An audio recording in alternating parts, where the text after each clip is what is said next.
hôm say mi đã anai munga ado no ga ho mo nghe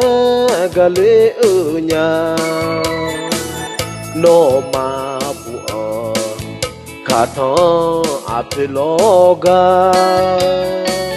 adunga do de gala gaya mo nghe nong no a kha le tu tum ne bo tho tu no ha jo me nghe no na nga ha jo ma sa hôm say mi da nga nữ mà hơ si yu đua ne bi ho mo nya adu no mo li sho nya no thom nhớ chỉ ni si nhá mò nhá e khô ni no ngà sa to bo nhá mà e nhá nhưng mà là khuê già nhà chỉ có lúa gió cho nè cho lì mò nhá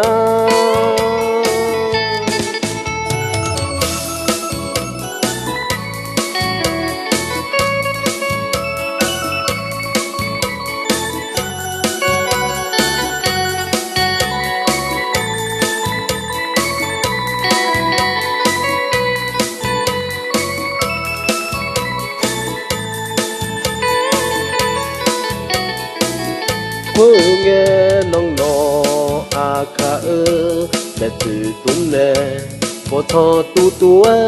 no ha jo me nghe nong na nga ha jo ma sa hôm say mi da nga nữ mà hơ si yu đua ne bi ho mo nya adu no mo li sho nya no thom nhớ chỉ ni si nhá mò nhá e khô ni no ngà sa to bo nhá mà e nhá nữ mà là quê già nhà chỉ có lúa gió sao nè